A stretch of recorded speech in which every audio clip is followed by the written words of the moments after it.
Hello and welcome to the Be Prepared podcast. My name is ZeGaming, and today I am here with my good friend Geo. Geo, how you doing, buddy? I'm doing pretty good, man. It's ready to talk some Lorcana with my best buddy. As always. Today we got some spicy news. I mean, much needed news. Much needed news. It's about as spicy as ketchup, but it was much needed. Definitely not ketchup mustard. There you go. Tournament rule update. Thank you, Ravensburger. We have been asking for this for like a year. For a lot of you probably already assumed this was in the rules because you already do it. Yeah. Did you know that this was not a rule? Yeah, like most, like 99% of players that I play against already do this. A player must leave cards they put people this way. This is how I teach people. A player must leave cards they put into their inkwell face up during the turn they were played. When that turn ends, they must turn those cards face down. Good on Ravensburger for. Unfortunately, it happened as a reaction to an event at a DLC recently where a player double inked. Yeah. You can argue whether it was intentional or not. Like, it's hard to argue intent. I don't know the guy. Very, very unfortunate situation in top 8. I think it was in Brazil. But good on Ravensburger for saying, hey, that's not okay. We're going to go ahead and make it a clearly defined rule so this does not happen again. Ravensburger. And that's the kind of changes we like to see. Yeah. While you're taking community feedback, me and Corwin have some notes. This is definitely community feedback. And by some notes, I basically mean one. We need a definitive rule for pace of play. Yes. There are a myriad of reasons. There are a lot of problems with pace of play in a lot of card games, but in this one specifically, rounds in set champs and higher go to time way too often, and like that's going to happen. Like it's going to happen, but there are ways to mitigate it and to try to stop it from happening as much as possible. Before we get to that, go ahead. I just want to preface this. If you have been in the situation and maybe you felt like you were at fault or something for, if that's even the correct word, for the tie or whatever, I want to say this right now. We're not like after you about this. We're not like coming for your throat or nothing. But this is something that has been coming up, especially as of late, I would say, in set champs. Yeah, it's been happening and higher, but it's definitely set champs. I feel like it's more common in that field. Yeah. That rounds are going to time too often. And this is something that I think is, along with Geo, can be easily addressed with these rules. There are at least steps we can take. Tournament organizer. Yeah. What's your thoughts on this? So, I play a lot of different games. I help run events for a lot of different games. People don't realize necessarily all the repercussions from rounds going to time all the time. And then once you go to time, and this is another thing that like players, this doesn't necessarily need to be in the rules. There is a way you can add this to the rules though. Once you hear time is called in the round and you go to turns, you think that means, oh, okay, I can breathe now. We're in turns. No, you still need to get your games played. That's why a lot of games, I hate to use Riftbound as an example because I do not like the state of that game either. But when that game goes to time, you have a certain number of turns. Like Pokemon does it too. But your overtime is also timed. Like it has to be if you're not able to get your games finished, you've only got a certain amount of time to get your game done because it drags events way too long. Like you may think, oh, overtime only went 10 minutes this round. Okay. Say you go to a set champ and it's 5 rounds plus top 8 and that happens every round. You're adding an hour and a half onto the runtime for that event. And that's not counting the fact that finals, most places are not timed. Speaking as somebody who helps run a hobby shop, who runs events for Lorcana, we have a certain amount of time allotted or estimated that these events are going to take place. And there's a lot of different reasons for that. You have other events that'll happen. You've got payroll for the staff that are helping run it. If, say, I'm scheduled to get off at 5 o'clock, but a tournament goes to time every round, I might be there until 7:30. And that's a lot of overtime. That's a lot of overtime, and it's just a lot extra on the employees. Yeah. When I run an event, or even volunteers, if I volunteer to judge at a store, maybe I needed to be somewhere afterwards, and now I'm stuck. Yeah, I'm only speaking for myself in the situations that I have encountered with, kind of with what happens to me. When I run an event at Gilded, we start at 10 a.m. I have to be there to open the shop at 9. So I've already been there an hour before we start. And if I'm partnering with you guys to set up the streaming area, I'm there 30 minutes before that. So before the tournament even starts, I've been there for 90 minutes. Now I'm going to be there for I've been there for a full day running the event, which is cool. I have no problem. I absolutely love doing it. But I'm just thinking about in a measure of trying to get your games played. If every round goes to time, I'm then there an additional 2 hours after I was supposed to be gone. That makes for a 12-hour day. That's a long day. It's a very long day. And then you've got, like I said, if say you're at a convention with a CCQ or something that is running multiple events, they might have that tournament space allotted for something else. If they're expecting you to be done at 5 p.m., they've got an event some quick event going at 6:30. They're not going to be able to get that done because you've run so late. I went to Ink during Fabled, and rounds went to time. It dragged on, and I think they had to delay one of the Top Cut rounds or delay one of the rounds into day 2 because it ran late and the venue kicked them out. Yeah, that's a big one is venues. Yeah, if you're not playing at a LGS and you're playing somewhere that has had to rent a venue out, they very well could get kicked out because they only have so much time because the place closes. So that's something very really everyone, including players, really needs to take into account and think about when you're going to a tournament. Really think about that. If you're paying money to go to a tournament, that is a sanctioned event that is timed for a reason. Time is money. And also venues or even LGSs in the sake of hey, keeping the lights on costs money. But a venue especially, because I can tell you from personal experience, I personally had to run a tournament and also judge it over at Greenville. And this is me personally, I felt like I failed TOing that event because we went over 3 hours.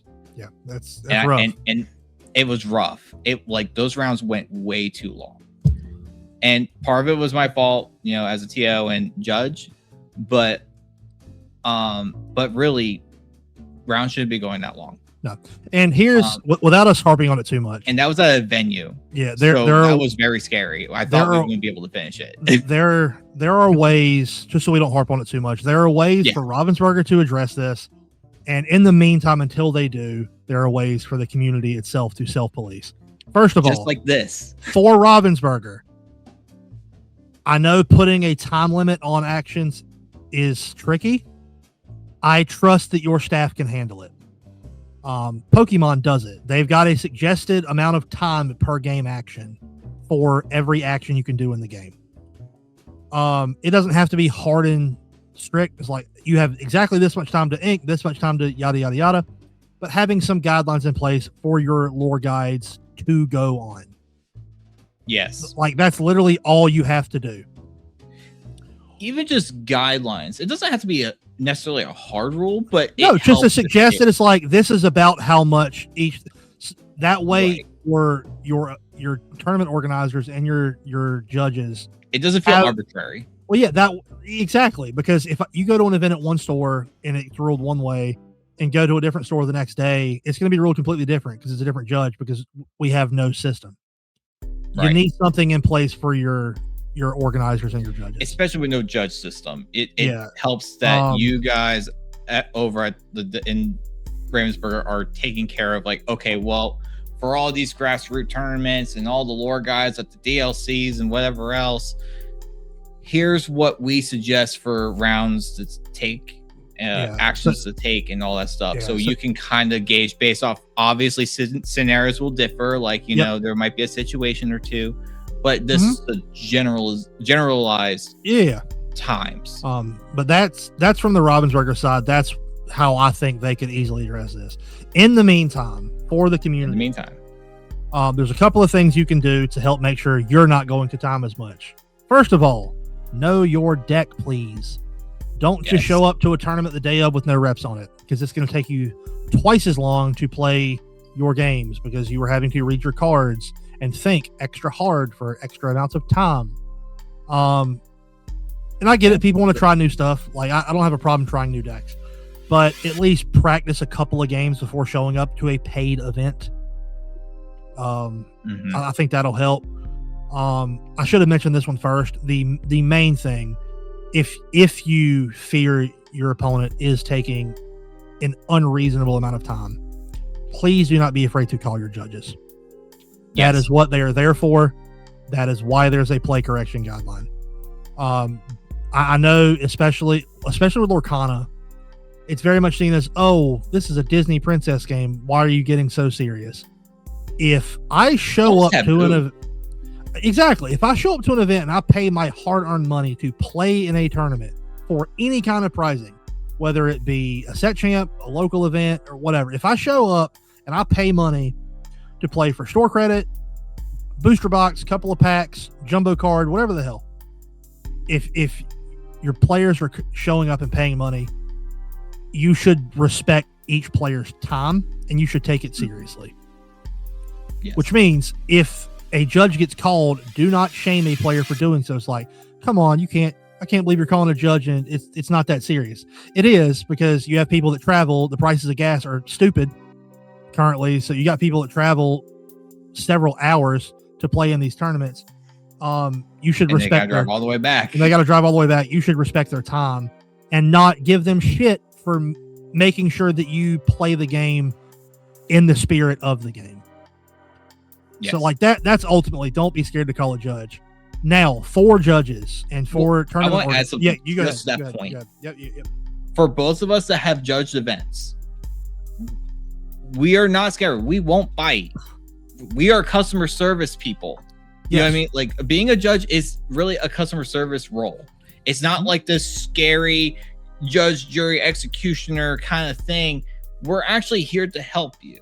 And we want the best outcome for both players, if possible. If you encounter a judge who acts like that, you need to complain. You need to go to the store, man. You need to go to whoever's working at that event and say, hey, you got to find somebody else. Yeah. Because they are not there. They're not there to be on a power trip. Like, exactly. If you see power trip judges, that's I understand store, and like, I'm gonna transition a little bit to talk about what stores can do as far as this aspect, because I have a unique perspective. Make sure you put trustworthy people in judging roles. That way that situation doesn't happen. We technically have a lore guide program now. We need a more this Ravensburger, take notes. We need a better official judges program. They've made the right steps, so they're working on it. They're working on it. So I want to give them props for that. 100%. They're going in the right direction. So Ravensburger, good job, but it does need more. So more stores, if you don't have the staff to bring on a judge for your events, completely understandable. It happens. But like, especially for set champs that require a judge to be there, find somebody that is trustworthy within the community for that game. This one being Lorcana, that is going to run things the way you need them to. If you were having to judge it yourself as somebody who works at a store, please read through the rule book. I'm not saying the comprehensive rules where you know how every single thing works. Read the tournament rules so you know how things are supposed to run.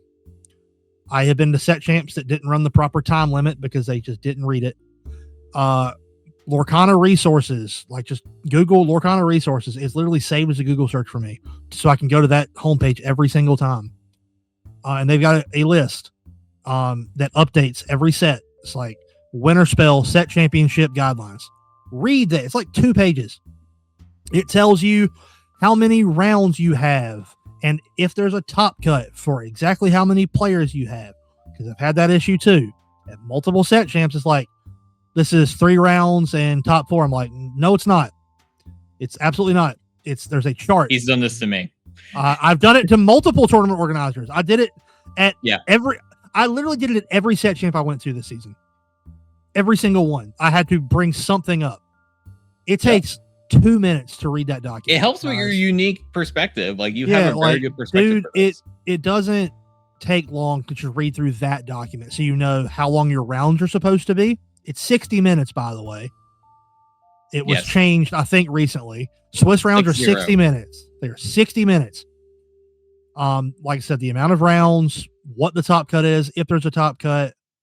But yeah, if you are judging an event, whether you're within the community or you're just helping a store out, or whether you own a store or whatever, take the time to at least read through the player correction guidelines and be slightly familiar with them, and read through the tournament rules so you're not delaying your event by having to stop and look something up every 30 seconds, or God forbid, running it improperly.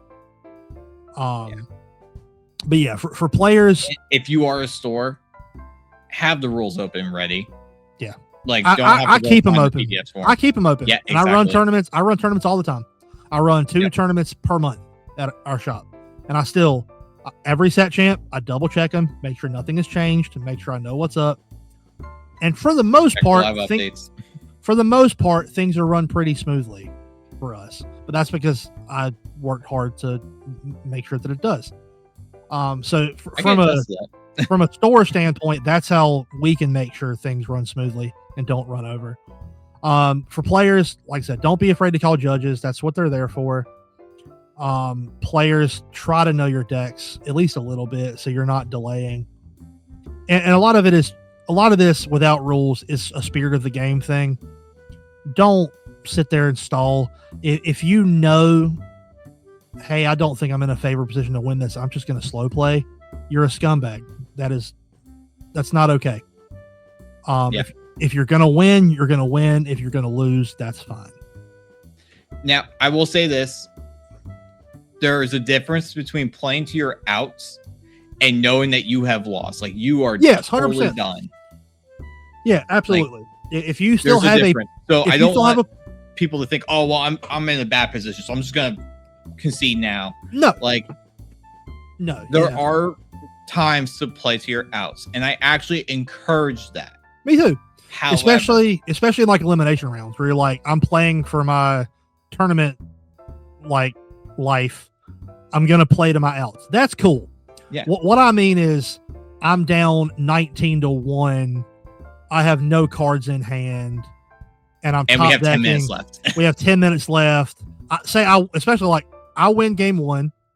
I'm in a really bad position. There's no line left in the deck that wins me the game. And I'm taking 45 seconds to read my top deck. That's not okay. But yeah, absolutely play to your outs. Don't rush through your turns either. Like, I know we're talking a lot about the timing and everything. I'm not suggesting rush through your turns, because I don't think you should. I think you should try to play your deck as efficiently as possible. Think your shit through within a reasonable amount of time. It is possible, because very possible. Little segue: even if you're playing aggro and you know your deck and you know your lines and stuff, for the control players, if you're not playing in a timely manner, those guys are punished. Yeah. Like, I am a control player for the most part. I've played mid-range. I've played some aggro at really dark times in my life. I've played like Steel Song at my lowest point. But ultimately, I'm a control That's guy. Your lowest point. I should not go to an event knowing my 60 cards in and out, knowing the mulligan for every single matchup, on the play, on the draw, knowing every single play line, and still be going to time. Because my opponent doesn't play at a reasonable pace. And it has happened to me. It's happened to it's happened to every control player. But I can speak from experience. Yeah. It has happened to me. It sucks. So like, just be considerate. Like, honor the spirit of the game. Don't use, don't play the game in bad faith. Like, we're here playing a Disney game, which is what everybody wants to say. It's like, it's just a Disney game. Yeah, but Disney magic, man. Don't ruin it for other people. Play right. timely. It's really, I think really what it comes down to is player integrity. Really is what it comes, and experience. So I've noticed this a lot, especially with more inexperienced players, where it comes up where like, oh, like the suggested slow play. Mm-hmm. Like you said, just know what you're playing. Don't, come in, never played the deck before, and then, wonder why, oh, I'm going to time. Yeah. Well, yeah, you need to know what you're doing with your deck. Yeah. You paid, because there's a difference between casual playing and competitive playing. Mm-hmm. Casual, you're there just strictly, having fun, drinking drinks and eating snacks. I am only competitive. You paid money. Along with another rest of a group of people paid money to play this event for prizes.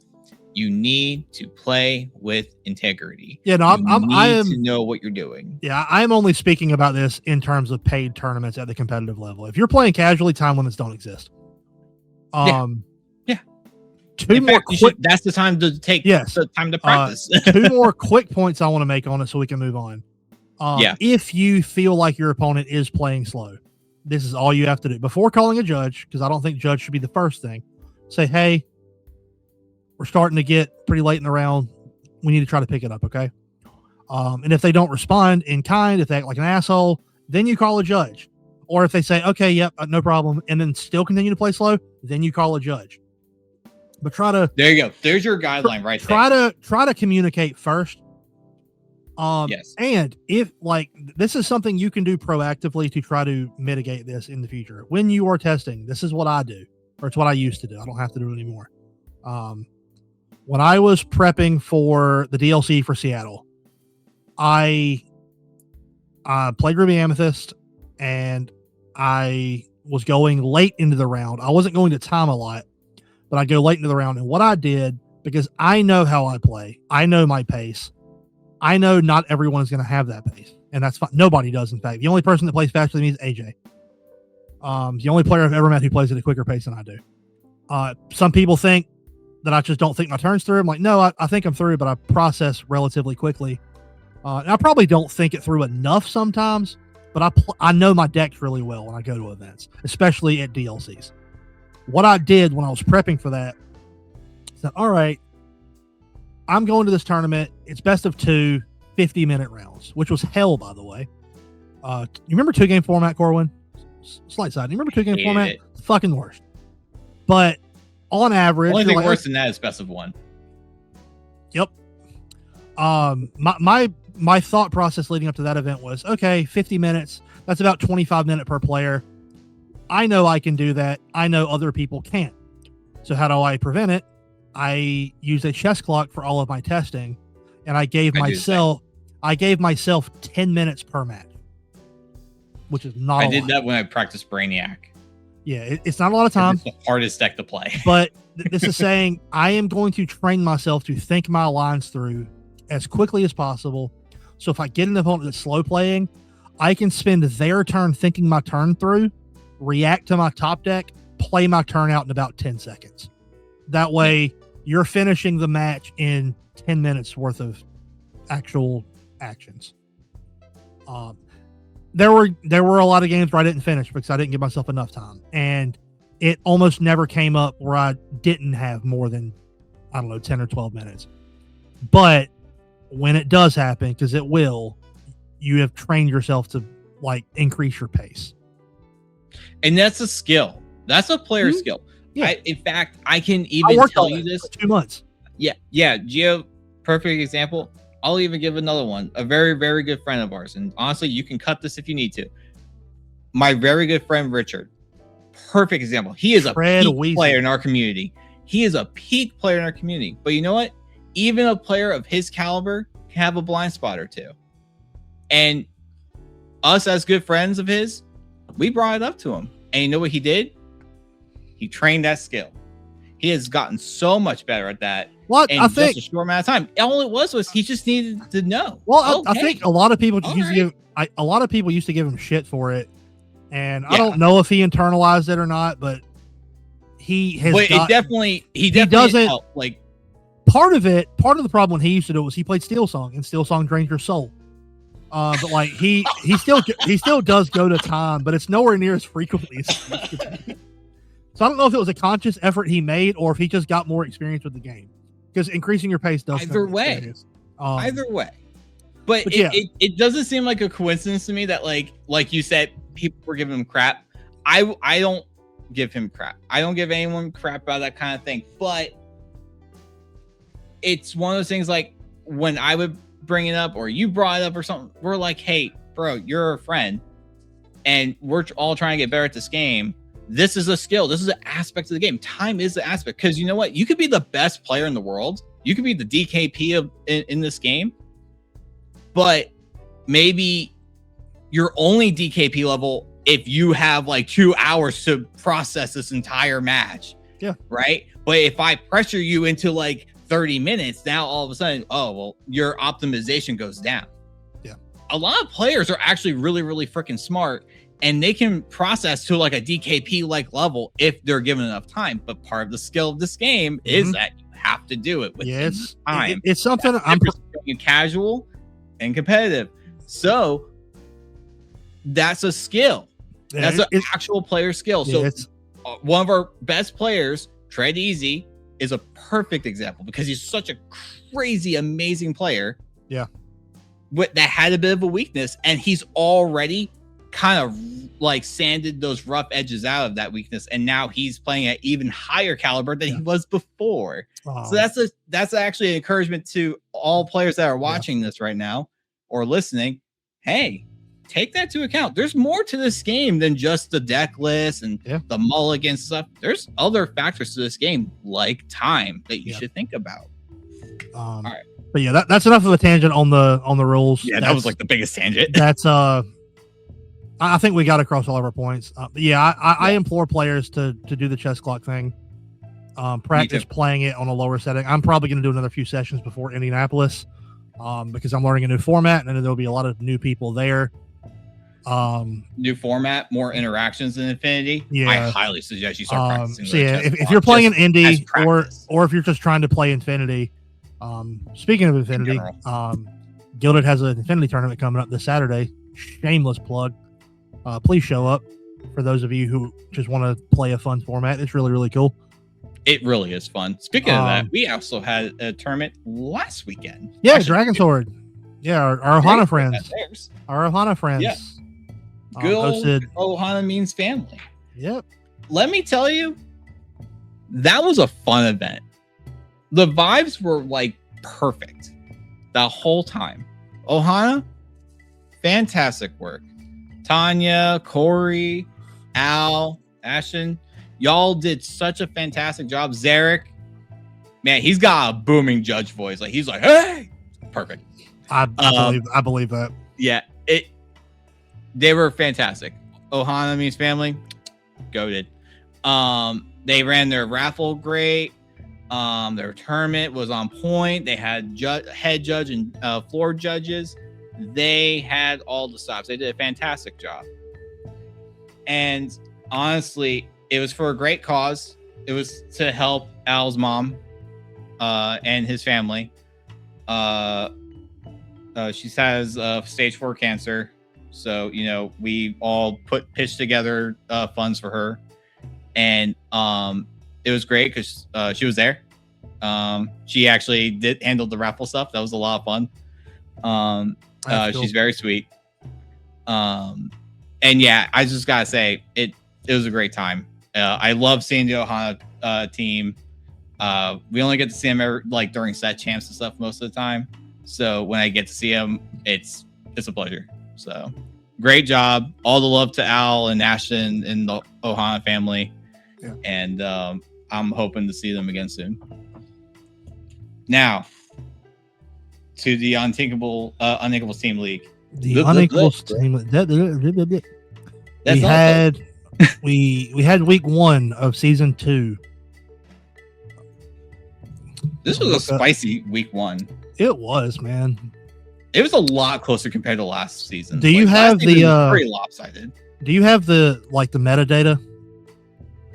I can pull it up right now. Okay, because it's actually built into the site now, right? Oh wait, can I pull it up? Can I pull it up? Metadata. Oh, Spencer! Spencer, you're the fucking best. Oh. Spencer, you're the fucking best. Look at this. We're moving on up in the world. You are the GOAT. Oh, you want metadata? No more handwritten notes by Corwin. No, sir. No more handwritten. Let's go. This is absolutely what we needed. God, Spencer's the best. Shout out, Spencer. Before we go over the metadata. Oh my God. Real quick to our players. First off, thank you for returning players. Thank you for coming back. For new players, thank you for signing up. For our new captains, now you see the bullshit we had to deal with last season. Welcome to hell. But thank you for stepping. But thank you for stepping up. It really means a lot for those that stepped up. Quick note from the admin team, because I am also part of that, because I do everything here. Corwin works me to death. We got to communicate better, guys. We got to get our game scheduled as early as possible. Obviously, things happen. I know Fight Club was on some bullshit this week, causing a lot of delays. It happens. That sucks. It happens. If you have issues, please reach out to the admin team and don't do anything mid-match until the admins reach out. But yeah, we've got to get better about communicating. We had some issues this week that fortunately are already in the process of being resolved for the few that aren't resolved already. I'm going to say this real quick because you mentioned that with the mid-match thing. For those that did reach out to me, thank you. You did what you were supposed to do. Thank you very much. You did great. This is a learning process. We are in beta season. So yeah, we're all learning together here. Yeah, me and you were both. Guys, those that contacted us. Yeah. Thank you. Me and you were both more. We were both MIA at the same time, very briefly this week, which caused a lot of the confusion. So we will try to do better. It kind of sucks when some of the admin are actually on the said teams in this kind of scenario. So it really does come down to basically me being available at the time when I'm going to give a public apology to Jacob. I am so sorry that you had to deal with that situation, buddy. You didn't deserve that. He did great. No, he really did. He did great. Yeah, you did, but I'm sorry you had to deal with it by yourself. Were dealing with so much Fight Club bull crap. Yeah. But yeah, so because of Fight Club having its issues, please try to communicate as early as possible. Get your matches scheduled. Obviously, that's the biggest part is the matches scheduled. Yeah. Obviously, a lot of new players, new coaches, you're going through growing pains. It happens. But this is just me saying from the admin team, we can definitely get better. There's always room for improvement, which I have no doubt we will. Now let's look at some meta data. Yes. Can we sort it? We can't really. Most played. Well, total. Most played deck.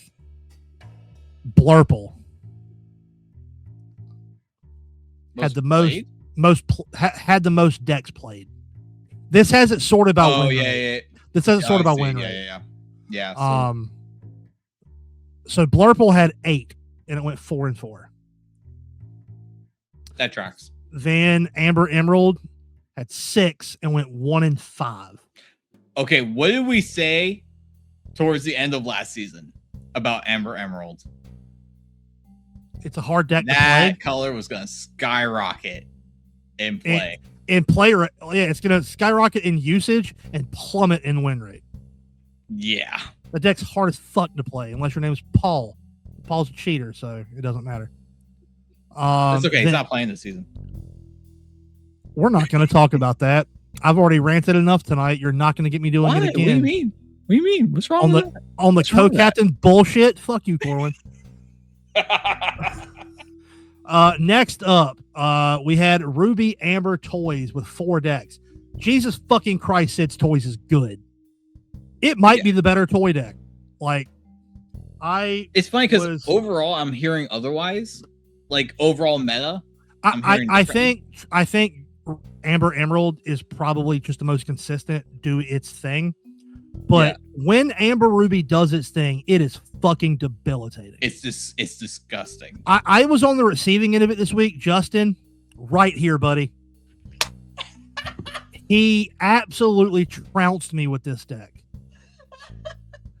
He is responsible for me starting 0-1 again. I'll clip that. I don't give a fuck.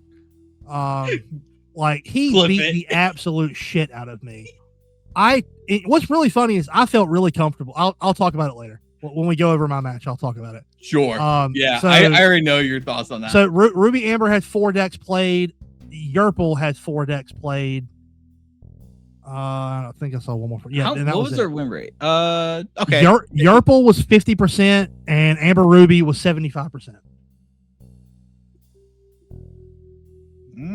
I don't know, man. Maybe that is the deck. I mean, Purple Steel being 3-0. Yeah, Purple Steel had especially with how heavy Blurple is here. Yeah, there were 3 decks that went 100%. They had the most decks go 100. Go. I wonder if these were the burn variants or if it was like traditional mid range. Because I've been seeing that Purple Steel burn deck kind of popping up, which might be the case. Just because I feel like if you're doing purple mid-range stuff, then you probably should be doing Blurple instead. Yeah. But if you're going for burn, then Purple Steel is kind of the deck. Yeah, Purple Steel's good. Especially with Dash. Man, that bro. Dash the first so haste card in this game. Dash is so good. Gotta go fast. Whoa. Go fast. Yeah, Purple Steel 3-0 this week. The only other deck with multiple, like only other deck that went 100% with multiple was Amethyst Emerald at 2-0. Most I'm almost certain I know who the 2 players are. Yeah, the most wins this week was Blurple, but it went 50-50. Of course, it had the most decks. It's still by far a great deck. Amber Steel going 1-1. Blue Steel going 0-2. I'm not surprised. That deck's a fraud. Not surprised one bit. But yeah, I think the big thing for the 2 big takeaways from the meta this week: Purple Steel on 3-0 and Amber Ruby 3-1. Those are my big takeaways from that. Yeah, same. I will say this too. Amber Sapphire being 0-2, not surprised. If we want to talk about frauds, yeah, it's a fraud deck, and this is coming from the guy that played the whole bunch. Absolutely fraudulent. I will say one more very quick comment before we go actually look at the matchups. I didn't think Chris Jankmaster was playing this season. He's not. Then why is Ruby Sapphire taking a break? Good question. That's a very good question. Let's look at it. Why don't we? Yeah, you know what? Since we're going there now, week 2. No, that's week 1. Week 1. We had Let's Get Dangerous taking on the top deck T-Pose. Get ready to hear that so much this season. I'm gonna do it every single time. That's gonna be my condiment king for season 2. Nate, I am so sorry. I am so glad to have you in the league. You are awesome. Same, brother. Love being around Nate. He's incredible. Oh yeah. Nate was also another highlight for me as far as the Ohana tournament. Just because I don't get to hang out with Nathan very often because he's a very busy guy. Yeah. Most of his tournament runs are actually like long distance ones. Like he goes to the big stuff. Yeah. So and he does well. He does well at them. He does well at them. So when I get to see him at local ones tearing it up, not surprising. It's a pleasure. He's so much fun. I was very much the same. Didn't get to see him a lot. Milwaukee was eye-opening for me. Nate and Larry made that trip. Yeah. So y'all are lucky that Nathan's not playing in this league. I'm going to say that now. He would. It's a good thing we have a PR cap. Otherwise, he'd be like 1,000 points. Probably. But yeah, Let's Get Dangerous against the top deck T-Pose, captained by the no longer substitute, just the Soul Reaper H unit. We got Nasher on Purple Steel. He's one of them, taking down Tigray on green yellow. We got Prodigy on Sam 2-0. Yeah, way to go. No small feat. No, it's not. Sam is great. Then we have got AJ on Blurple taking down Jaden, who was also on Green Yellow. Then we have got Tiffany on Blurple. No surprises there. Taking down H Unit. Look at that, H Unit on Ruby Amethyst. What you doing, my boy? Making my deck look bad. It's all good, man. I saw his deck list. I thought it was really cool. Yeah, it's cool. Not an easy matchup. No. Being able to play the good purple cards early because of ramp is just good. I feel like it's almost unwinnable because of that, because of like how nasty. I disagree about unwinnable, but I haven't had a chance to play a lot of. It's very hard. I haven't had a chance to play Core Watch yet with it. So then we've got Gankenstein on green purple taking down Mr. Kite, also on Blurple. 2-1. That's kind of a surprise seeing Kite on that, but I'm not surprised ultimately in anything safe that he does. First week pick. Yeah, it's a safe week one. Then we've got Ink Howler on Yerple taking down Davey on Amber Steel to take the win for the top deck T-Pos. And there it is. And let me say this was a close week. Yeah. 12-1, 12-8. 12-8, yeah. It was 3-2. So I mean, it came down to, I don't know who their last one was. Saturday. Thursday.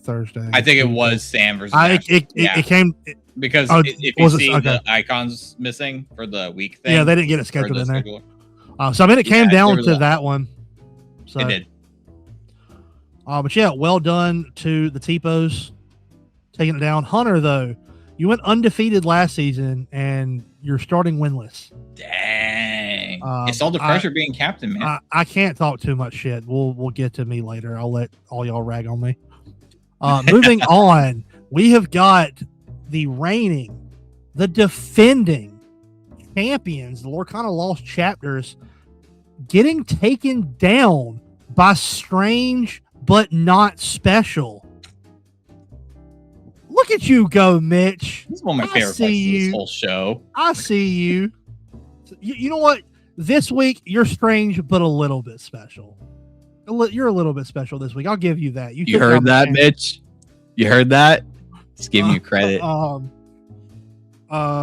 he's getting all shucks. I'm giving you credit. You got Dan on Amber Steel taking down Sal on Yerple. Yeah, Amber Steel's good. Yeah. You've got Dominic on the Red Yellow Menace taking down Ian's Blurple.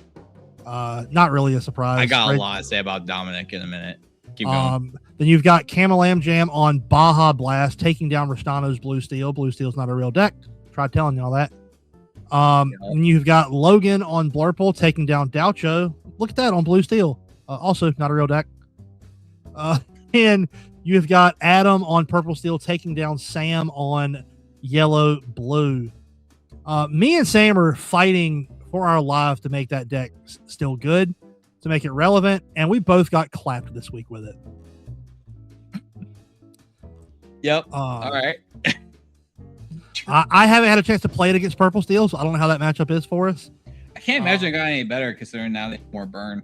Yeah, but I say Purple Steel going burn just obliterates it because it is like total control. It's too fast. It's way too fast. It is just way too fast. Like your only hope is going like, and your control tools don't stop them from getting lore. No, your only hope is going like turn 2 ramp, turn 3 Cindy, turn 4 Cindy, turn 5 Spooky, and hoping they don't have enough to recover from it.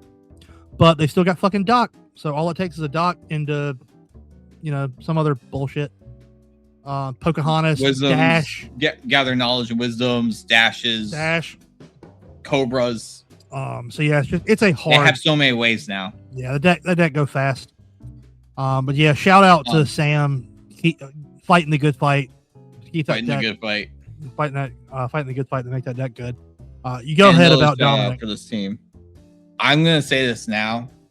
My personal MVP so far of this season. I know we're in week 1, but man, last season he has signed up as a substitute kind of late into the season because he was excited to join us in the Uninkables Team League. He is exceeding my expectations. I already had high expectations of Dominic. Like I already knew I'm like, oh yeah, this guy's gonna come in and he's gonna like light up the show on this. Well, he was very excited. Is so proactive with his team. He's talking about, let's schedule time to play. Let's, send Fight Club replays. Who needs help? He's all about the team aspect. And what's crazy up. You are doing phenomenal. What's crazy for him, his first matchup in the league, he got on a team, coached by a wonderful person. Like, it's a great team to be a part of.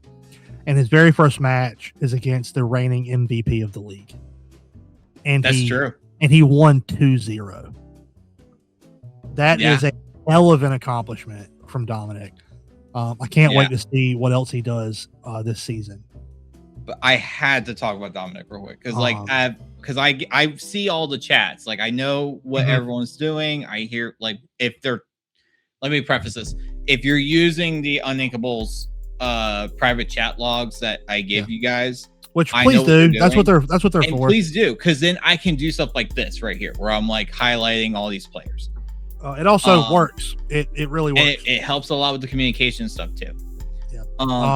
And Dominic, like I said, from what I've seen, Dominic is miles ahead as MVP of the start of the season.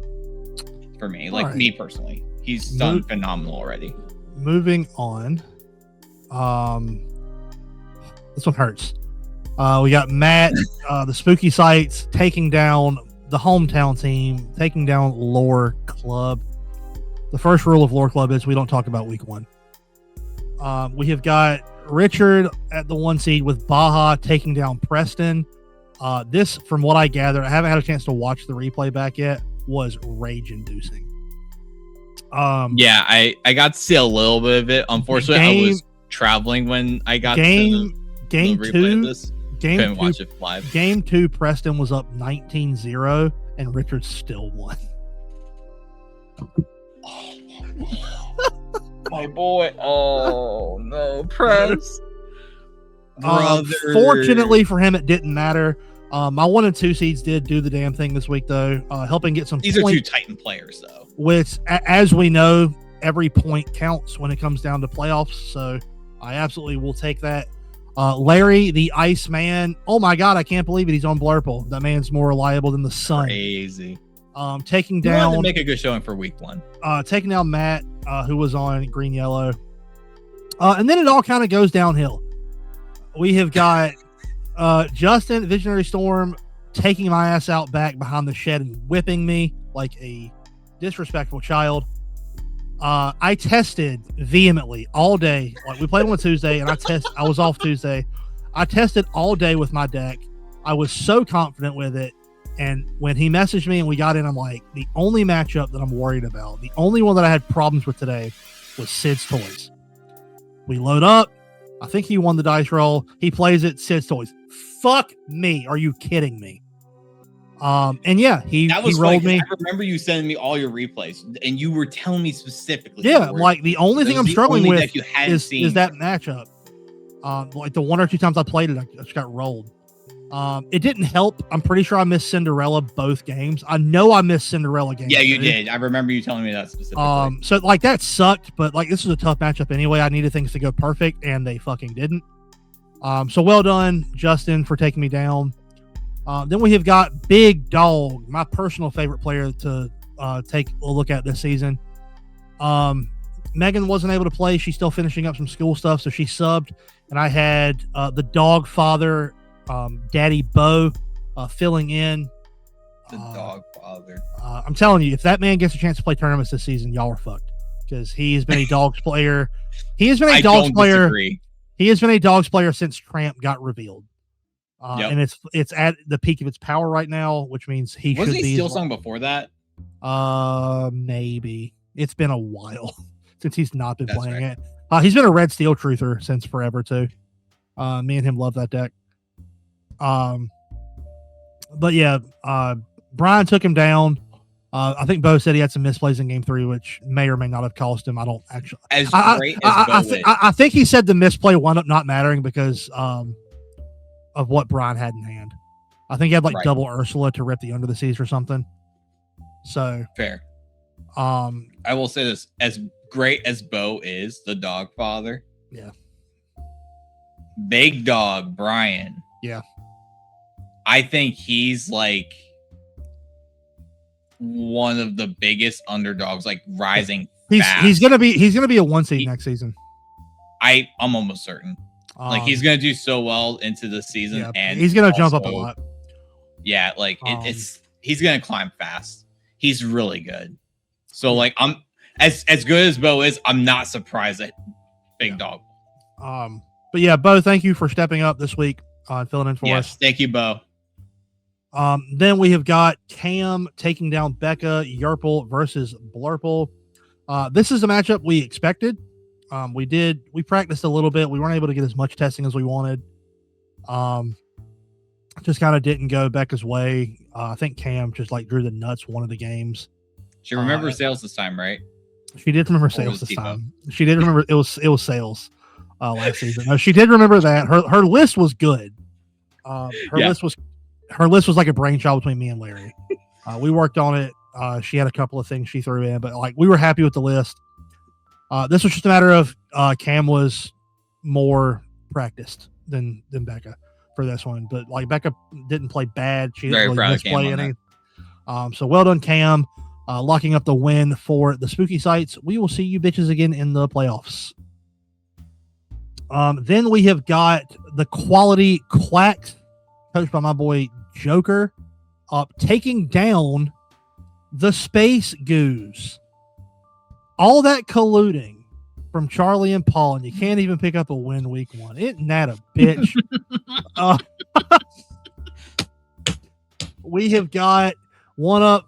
This is a name we are going to talk about on this podcast a lot this season, much like Brian. For those of you who don't know Bubble Man, that is Chris Kinlaw. That man is very, very good at the game Disney Lorcana. If you don't know him, you're about to. You're about to find out. I was bummed out that he didn't play last season because, honestly, God, I probably would have had him on my team too, along with Josh. He is one of the better players in his area. I don't know if he gets to play as much as he'd like, but Chris is very, very good. So no surprises to see him taking down Jacob this week. Purple Steel into Blurple. Then we have got Josh, the captain, on that Sid Toy bullshit, taking down JD on Baja. Interesting deck decision from JD there. Not surprising because JD's good enough to play anything. But yeah, well done there. The 3C was where we had some issues, so Chris was able to get the win there. Then we've got Ben on. There he is. There's the man taking up the Jank Master mantle on Ruby Sapphire. Oh, that's right. It was Ben. Taking down Jay Gilly on Red Yellow, which is no small feat. Jay Gilly is a very good player. Yep. That's my collusion spot. I know Gilly's newer, which is why his PR is so low, but I'm like, that dude's way too good to be a 4C. Yeah, really well done. I would be very, very intrigued to see Ben's list. You should send it to me so I know what to practice against this week. That's what we look to week 2. Then we have got All-Star. Ben, I wouldn't do that to you. Don't worry. Then we've got I love the guy above my head, but I wouldn't do that to you. Then we have got Dog/Toys. I'm not sure what versions they were running, but they're green, yellow mirror. All-Star took it 2-0. I'm just going to assume that means you found the Under the Season. Penguin didn't. Because that's just how those matchups typically work. But again, it could have been Dogs versus Toys. I don't know. Yeah. At least now we have different green yellow decks to actually wonder what it is. Exactly. It's not just dogs, you're playing Dogs. You hit Under the Sea. Yeah, that's cool. But yeah, which I'd like to hear. Very good competitive week. There were no 5-0s. So, yeah. Very there were no 5-0s. There were no 4-1s. It was all 3-2s. That is what we love to see. Now, I encourage everyone to schedule their games on time and make sure that there's no issues. We want everyone to play their games. Yeah. But I'm going to also give a little bit of credit here to the Quality Quacks. They had a DQ, so they literally started with 0-1. a 0-1. Yeah. And they still pulled through. They still pulled it through. They had to win 3 out of 4, and they did. Very impressive. Good job, guys. I'm very excited, and also I'm very excited to see, because I've seen his name popping up in the Uninkables server. Ryan, who was very excited to play and participate in the league, is now the new 5th seed. So okay. Penguin has moved up to 4th, and Ryan's the new 5th. I believe he's very new to the game. Okay. So welcome. Is a great experience for him. Welcome to Lorcana. Learn the game and play with people across North Carolina. Yeah, I do believe the UTL is ultimately going to be a very good experience for you. However, your first matchup is not going to be pleasant because you're playing Lore Club. Yeah. With that segue, let's get into the week 2 matchups. We have got Let's Get Dangerous. Let's get dangerous. Taking down Strange, but only a little special. We've got the Orange Shirt Menace. It's almost funnier now. Right. Next week, if they win, they could be Strange, but moderately special. Mitch, I love you so much. We have got the Orange Shirt Menaces matching up with the captains who, in one of your cases, Nathan, wasn't able to keep his PR low enough to play, and the other captain, Coward, he's just that overpowered, didn't want to play. Tigre versus Sal should be fun. Prodigy versus Dominic is going to be great. That's going to be a fun matchup. Applejack and Camalam. Kite versus Logan, and then Davey and that one. I really want to see what happens there. Yeah, this will be a good matchup. Kite versus Logan. They started around the same time, and they're both really well proven. Yeah, they're both really good. Those are 2 more like collusion level players, right? John was my 1 seed last season. Yeah, like that's crazy. All right, then moving on, we have got the Top Deck T-Pos taking on Spooky Sights, Nasher Preston, Red Lord Matt, Hunter Justin. That's going to be a good one. Ooh, Jankenstein versus Brian is going to be a good one. The Ink Howler v Cam. Another fun matchup. So a little bit more higher on the PR. So yeah, Cam, you better be ready. Yeah, you better be ready. You're ready. Then we have got the reigning and defending Lorcana Lost Chapters taking on the Space Goose. Dan v Jacob. I'm excited for this one. Ian v JD. That's going to be cinema. Restano and Chris. Doucho and Gilly, and then Adam versus All-Star. There's some good Lorcana going to be played in this matchup. Dude, I'm loving this season already. Me too, man. A lot of like, fun. The matchups are, I think, especially with our PR being fixed, the matches feel a lot more like, these are good matchups. I am a bit biased as we look into our last matchup of the week. Look at you guys already being so good on scheduling. Look at you guys. Right? We've got my Lore Club taking down the Quality Quacks. We've got the man who was on my team last season, so he knows how to run a proper team. Well, I thought so. I thought I trained you right, Josh. Apparently not. Oh, okay. We have got Tread Easy versus Chris Kinlaw. That's going to be a very, very good match. We've got the battle of the old teammates, Larry versus Josh. Josh, you are fucked, my boy. You are absolutely fucked. I want to let's get a clip of like Obi-Wan and Anakin. Larry is Obi-Wan in this scenario. You were the chosen one. You were the chosen one. You were supposed to be in the lurk. You were supposed to stop the quacks, not join them. Not join them. And then that scene's going to go the exact same way. Having Josh absolutely struck down. Then get 3 limbs chopped off. Go 2 and 3, baby. We have got me at the 3C taking on Ben. Then Megan making her return to the league after taking last week off. Return of the Queen. Return of the Queen. taking on Penguin, and then Becca taking on Ryan. Ryan, being that you are more inexperienced, you have got a great first opponent. My wife is very new player friendly. She's very patient with people. So that'll be a good first matchup for you. You're gonna lose because that's what Lore Club does, but it should at least be fun. And that's week 2 for the Uninkables. Becca is very sweet. Season so 2. yes, Ryan, you have a great input. You have a great first opponent. Yeah. And that's week 2. Yeah. I think. All right. So my match of the week is Larry versus Josh. That's my game of the week. Yeah, I think that's the one I'm the most excited for here. If I'm handling the TV schedule, that's going on at 8 p.m. Sunday night. That's prime time. Yep.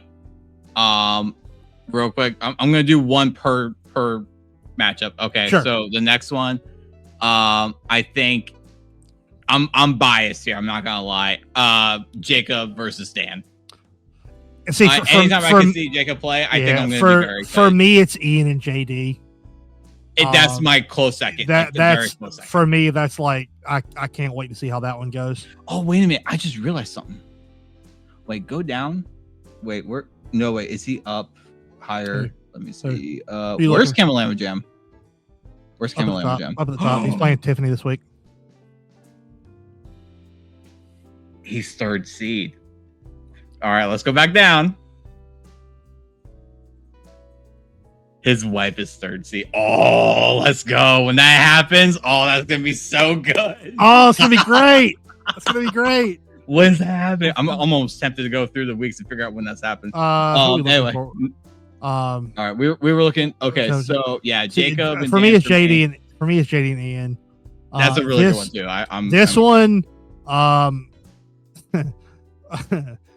For me, honestly, it's probably Hunter and Visionary. Just because honestly, I'm salty. Same. Just because I'm salty about my loss and I want Hunter to beat the shit out of it.